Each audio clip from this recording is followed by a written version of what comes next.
right, welcome everybody. My name is Rob Gruttadauria, and this is Joe Deleo. Okay, I'm a doctor of physical therapy at Performance Physical Therapy, and we're here tonight to talk about knee pain in runners or just knee pain in general. Okay, so to get started, I already went over introductions. Again, doctor of physical therapy, orthopedic clinical specialist in orthopedics, and dry needling certified. Joe, if you want to go over your credentials. Certified strength and conditioning specialist, functional movement screening practitioner, and level 1 kettlebell instructor with Strong First. Okay. All right. So first thing, we're going to go over anatomy of the knee. Okay. So we're going to keep this very basic, and the reason for that is because the function of the knee should be very basic. Okay. So if we look at the front, basically we have the quads. All right. Four muscles, and basically their function is to extend the knee. All right. If we look on the back side of the knee, we have the hamstrings. All right. We got 3 muscles. Their function is to flex the knee. Okay. That's how basic the knee should be. Okay. If you notice, there's no muscles that wrap around the knee in a horizontal fashion because the knee is not really made to rotate. All right, or side bend. It's made to just flex and extend. Okay. And if we look at the type of joint of the knee, it's a hinge joint, okay? So again, only flexion extension. There are small amounts of rotation, but especially for runners, it should only function through flexion and extension, okay? So we're gonna keep it that simple with the anatomy and the mechanics of the knee, okay? So, common knee injuries. So if you guys look up here, how many of you have had any of these types of injuries, or do they look familiar to you? Yeah, raise a hand. How many people have had any of these injuries? Let's see. 8, 9, 10. So maybe over half of the people here have suffered knee injuries, okay? And the thing about the knee is that it's very, very commonly injured for a lot of different reasons, but in running, you know, definitely there are a lot of different types of knee injuries. But what you're going to find is that no matter what the knee injury is, the treatment for it is very similar. Once you get past that acute pain and that acute inflammation, the treatment becomes the same. But for each and every one of you that have had these injuries, your treatment is going to be different. It's going to be individualized, all right? So no matter what anyone tells you, if your friend says, I've done this for my knee pain, then that may have worked for them, but it's going to be different for you because all of our bodies function a little bit differently, okay?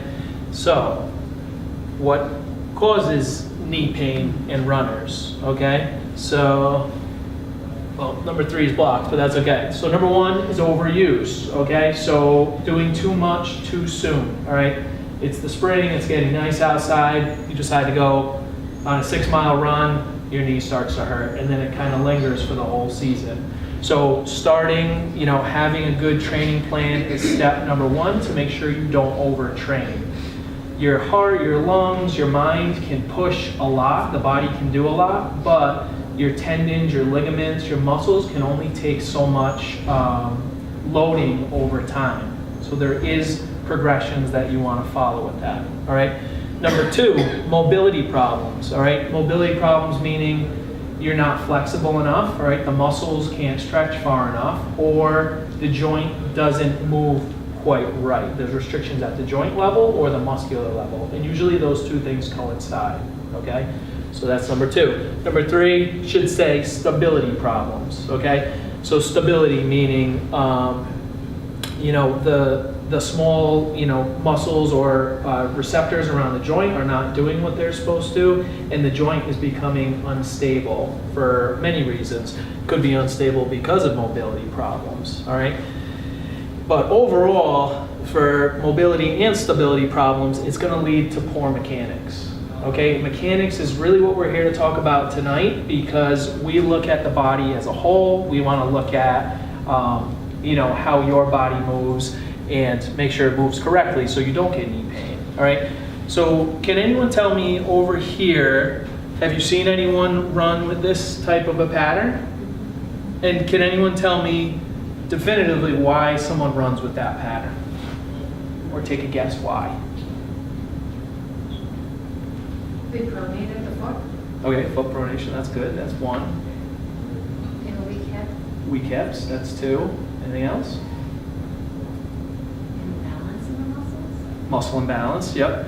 So all good things, but if you went up to somebody that ran like this, could you say for sure what that problem is? You can't, right? So you said hip, you said ankle, you said imbalances. Maybe it's their low back, maybe it's their thoracic spine. We don't really know because we haven't figured out the underlying cause of the mechanical problem. So again, what happens here, all right, the knee is supposed to function as a hinge. Now it's not functioning like a hinge, all right? Now injury is starting to occur, micro trauma, all right? It happens gradually until, now I can't run anymore, okay? So all good points, but again, you need to know exactly why this is happening, and that's what myself and Joe are good at doing, okay? Same thing with the lunge. We're gonna look at the lunge today, so same thing, good mechanics, right? Knee's a hinge, knee's now rotating, right? Not good mechanics. But again, we can't say for sure why that's happening, unless you have somebody show you why that's happening, all right? So, how do I do that? I use the selective functional movement assessment. It's basically gonna break down different patterns and show you exactly where your mobility or stability problems lie within your body. Again, it might, just because your pain's here, the problem might not be here. The underlying cause might be hip, might be ankle, might be back, might be thoracic spine, all right? All those different things. Could be shoulder, all right? So that, that's gonna help us manage your pain. It's gonna come down to the true underlying cause. So, I could, in 3 visits of physical therapy, I could bring your pain from a 7 to a 2. But if you don't fix the underlying cause and you go back out there and run again and your mechanics are poor, that pain's gonna come back, all right? We don't want that. As much as I like to see people in the clinic, I don't like to see people in the clinic for long periods of time because that means I'm not doing my job correctly, all right? I want you guys to become, independent in your own, body and management of injuries, all right? So you want to find, a therapist that can help you treat the pain, but then also help differentiate mobility and stability problems that are contributing to your pain. And most importantly, they're finding the cause so that doesn't happen in the future, okay? And then, so again, bottom line, knee pain, don't mask the pain, all right? If you've been running and you have knee pain, don't just keep running through it. Don't throw ice on it, Motrin, Advil. You're just masking the problem. You're not really coming to the underlying cause, okay? Get help from myself. So anyone that has knee pain here tonight, come see me before you leave so we can work a little bit more closely. All right, now I'm gonna hand it over to Joe and he's gonna talk a little bit more about this whole regional approach to knee pain, all right? Awesome. Thank you, Rob. Yep. Okay. Anybody here that came to the first presentation I did back in December on plantar fasciitis? Anybody? Couple hands? Cool. All right, so if you did, then you'll recognize this information that I have up on the screen, the joint-by-joint approach, which that information was brought to us by Greg Cook and Mike Boyle. So the joint-by-joint approach is simply the idea that from the ground up, the joints in the body are a series of stability and mobility, and they alternate, right? So our foot is stable, our ankle's mobile, knees stable, hips mobile, low back stable, thoracic spine mobile, scapula stable, glenohumeral joint mobile, lower cervical neck stable, upper cervical neck mobile. Okay, everybody see that? Does that make sense? So when we see some of those photos earlier here, all right, we see the knee starting to collapse in, the foot pronating out. We can look at what we have as the function of that joint, and it's not behaving appropriately, right? So the foot is turning out, it's seeking stability. The knee is caving in, it's becoming more mobile because there's not stability above or below, all right? So the body doesn't really care how, it's gonna figure out a way to get you from point A to B, okay? All right, so the other thing I want to talk about is the lateral subsystem. So on top of the joint-by-joint approach, we have a series of subsystems in the body. These are groups of muscles that work in a synergistic relationship together, meaning they function and fire together. All right, so this subsystem, the lateral subsystem, is responsible for single leg stance. Okay, so you have the muscles of the adductors, your inner thigh, your glute med, which is right on the outside near your hip, and then your opposite quadratus labrorum. So how important do you think that is if I'm in single leg stance? Pretty important, right? So you see that relationship there? Okay, awesome. So the other thing is that we can, building upon that, is we look at what's called the Trendelenburg sign in knee valgus, which is simply looking at the hips, and if the hips are dropping when you're walking or running, that's also a clue that there is some dysfunction in the lateral subsystem. Okay, you got anything to add on that? No. Cool.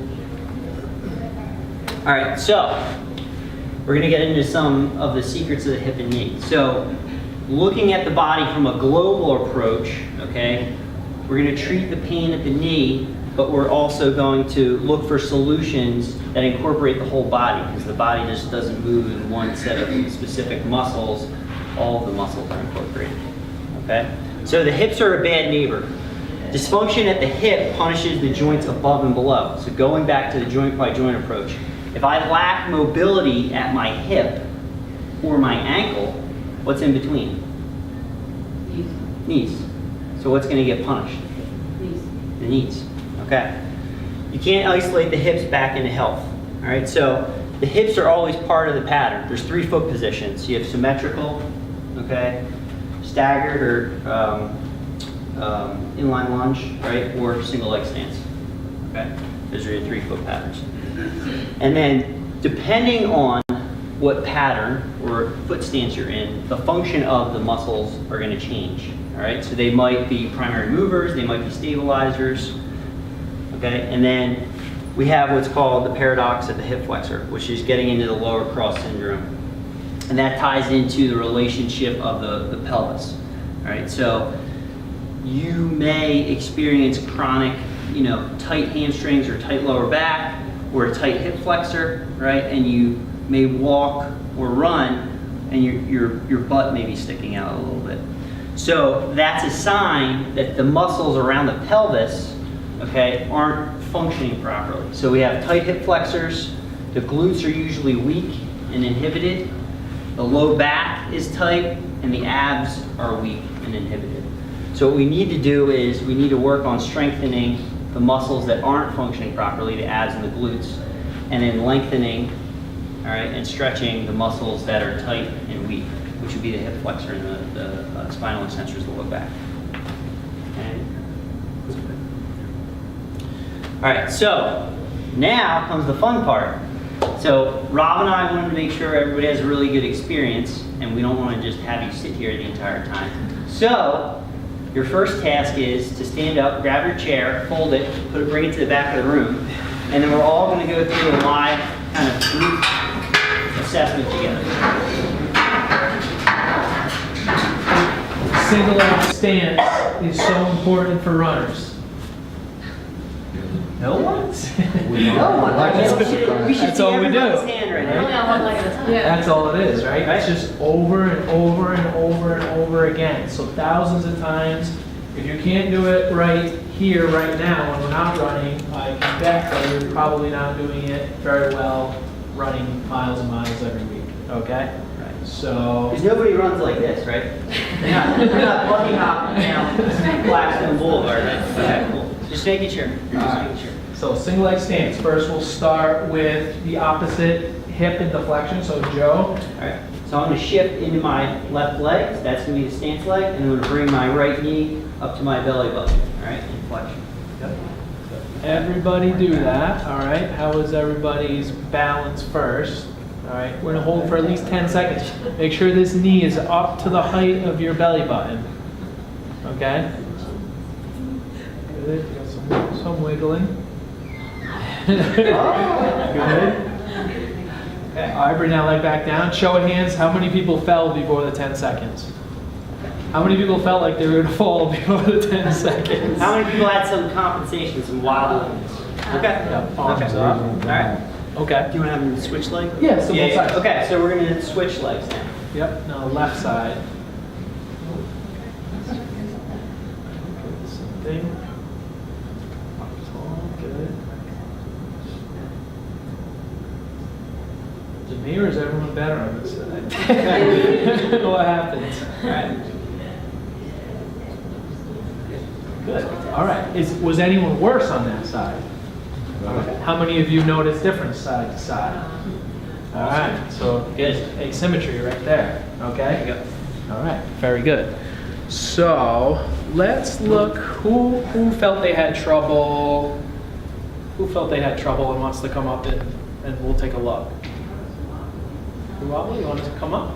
All right. So right in the middle here, maybe face the camera this way. All right. Let's start. The wobbly.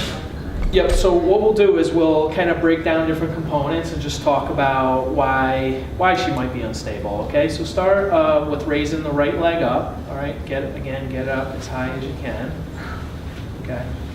So I'll first talk about what I look for, okay? One thing I look for is, do you mind taking your sweatshirt off first? Do you have, no, that might not help too much.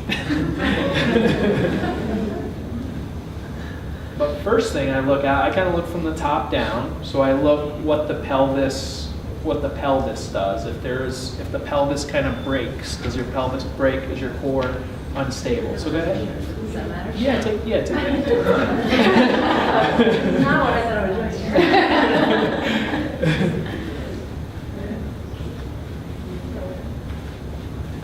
Yeah, so let's go again. Go ahead and lift up that right leg. Yep. Think about it. Yep, good. Okay, we're looking at that. You know, so her pelvis stays pretty steady. Can you get that knee up a little bit higher? Good. So we look at the pelvis. We look at how much she sways side to side. You see how that foot is stabilizing there, which is actually not a bad thing. We see can she stay locked through this leg, so the little knee bend. So how much is she really using her glute there to lock out her left side? Let's switch sides. You're going like that? Oh yeah. Let's see if any better or worse on this side. Okay. Okay. Not too bad. I would say side to side. Joe, what do you think? Like on our left hand leg is A little harder. Yep. So a small asymmetry there. Anyone else want to come up and demonstrate? Come on. This is like free. This is like free analysis. Yeah, definitely. That's what I- Yep. So start by bringing the right leg up. Okay. Okay. Good. Joe, you want to take this one? Sure. Okay, and then from there, let's have you go into extension, which means you're, yep. So I want you to go shift and then bring it back. Okay, good. Now can you swing back and forth? Yep. Staying bent? Yep. So you shift, Yeah. find that height. Yeah. You're gonna come back, hold it, and then start rhythmically swing. Okay? So basically what we're doing is we're taking a snapshot. We're slowing down the gait cycle that you do during running. All right? We're getting you to do it very slowly. And we're trying to see if there's any compensation there. So let's see the other side, Okay. please. Good. Go ahead and do an extension.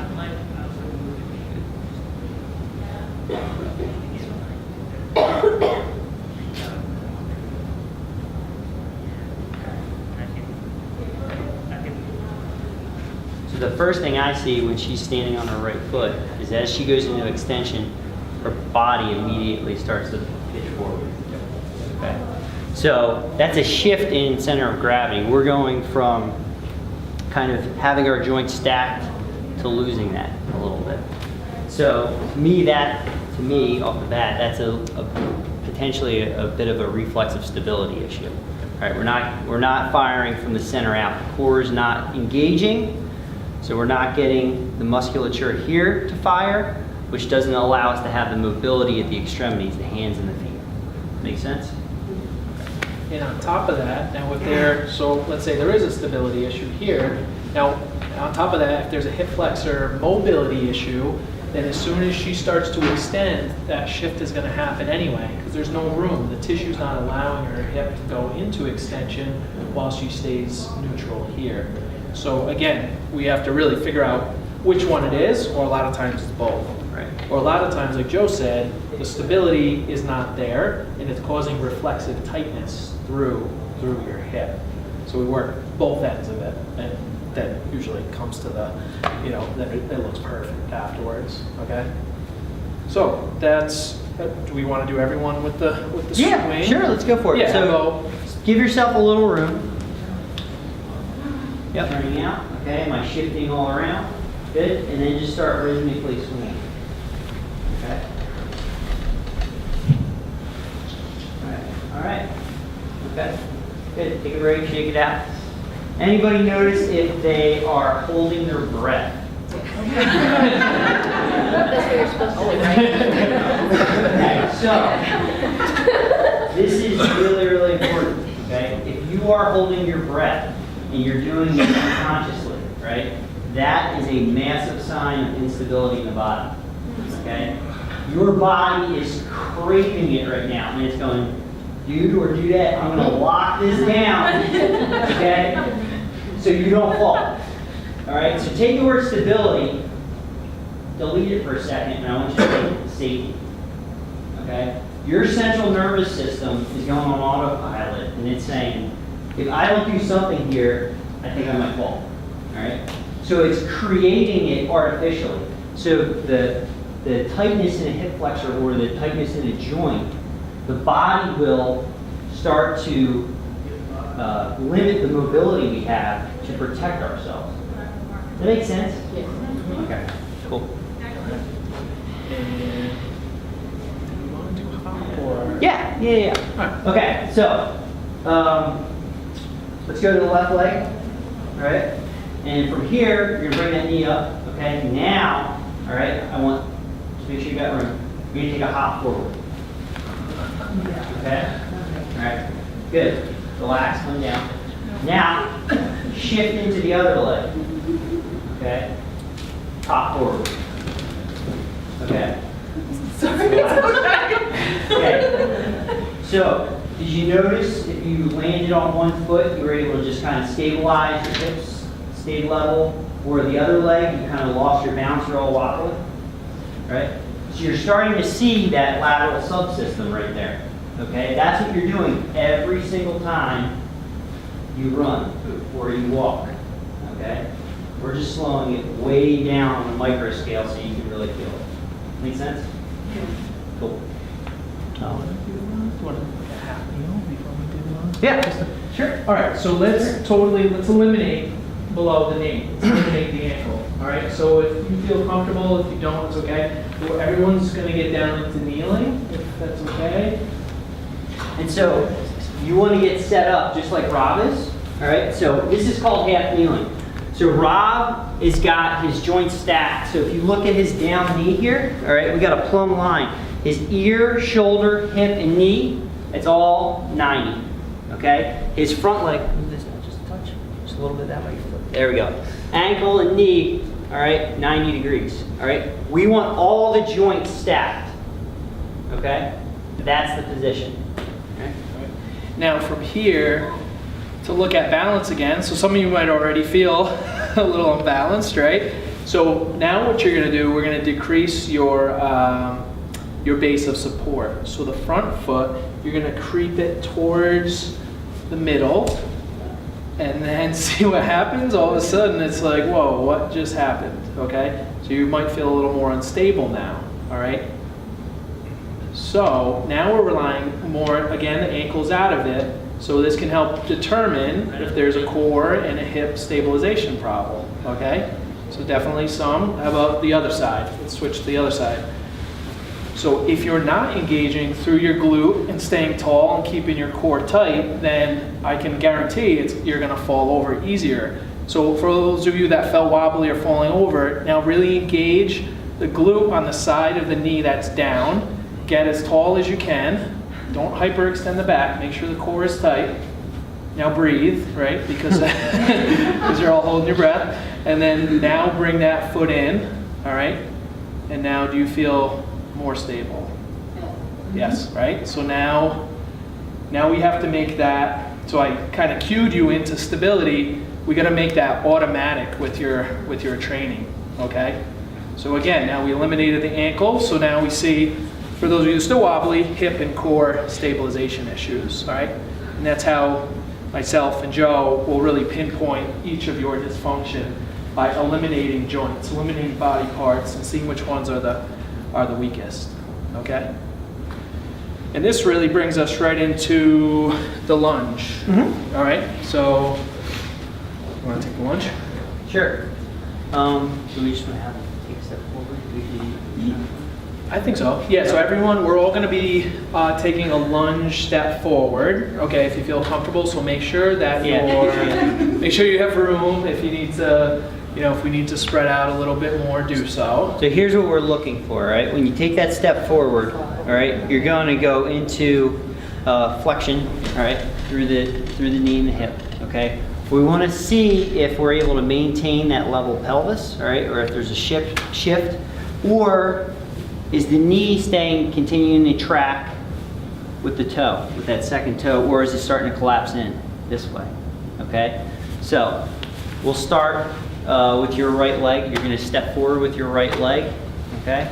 Good, and then come down, good, and then reverse, okay, good. All right, and then switch, or you step forward with your left leg. Good. All right. What side was better for, right side was better for people? Right side was better. Yep, okay, left side. Okay. So you guys notice some big differences there when you step forward? Okay. Did anyone notice when they came forward their knee wanted to drop in? Yeah. All right. Does anyone want to volunteer? You want to do the Sure. RNT? Anyone want to volunteer? Okay. Yeah. Great. So we'll do you after. Okay. So which right knee? Yeah. Okay. All right. So what we're gonna do is take a mini step forward with your right knee. So what we're gonna do is, what's your name? Adam. Adam. Thank you, sir. All right. So we're gonna place this resistance band around Adam's knee. Okay. And what we're gonna do is we're gonna feed the mistake. Okay. So I'm going to apply some light pressure as Adam takes a step forward, and I'm going to try to pull his knee the wrong way, okay? By doing that, I'm hoping to trip his central nervous system, and his body's going to correct it on its own. It's going to make him sort of self-aware, okay? All right, so whenever you're ready, just go ahead and take a step forward. Yep, don't let me collapse your knee. Don't let me pull your knee. Yep. You're going to bring that back knee down to the ground, all the way, full lunge, yep. Good, good. And then back, and again. Good. Does that feel different, same? Yeah, it feels a little different. Okay. All right, and again. Don't let me pull your knee. Different. Where do you feel it more? Like, my body's naturally pulling outward. Right. Feel it in the hip, in that right hip? Yeah. Okay, good. So again, like Joe talked about the lateral subsystem, the glute being able to fire. Does it fire through motions that we need in running? Good, now. And Joe's forcing it to do that, all right? Now we're going to take the band away, all right? So we're kind of taking the training wheels away, so to speak. So now try that. Now you're sort of more aware, all right? Okay. And then try to replicate that. Let's see if his knee is starting to track properly. Okay.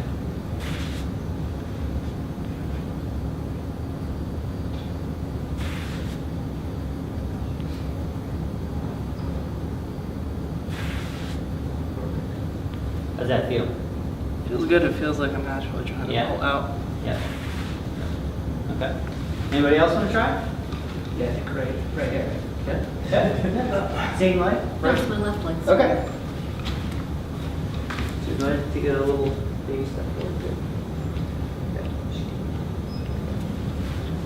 So same thing. I'm just going to feed the mistake a little bit. Okay. So whenever you're ready, go ahead. Yeah. Just light pressure. That's all. Good. Okay. Good. And then back. So we don't. Let's adjust that here. Okay. Good. Yeah. Good. Nice and slow. Nice and slow. Good.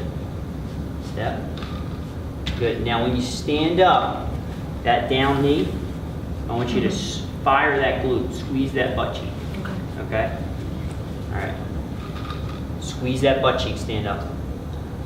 That's it. Okay? Good. I want to turn my foot out.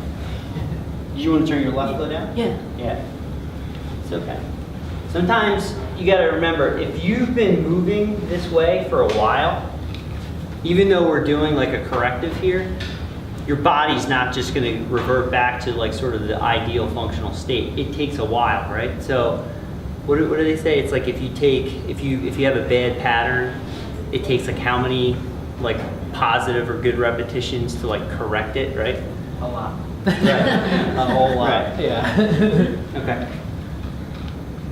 It's not easy. Yeah, there you go. Good. We constantly There, that's it. We- Slow. we live in a world where we put our body through poor patterns all the time. So to Good. correct that, Good. it takes a lot of work.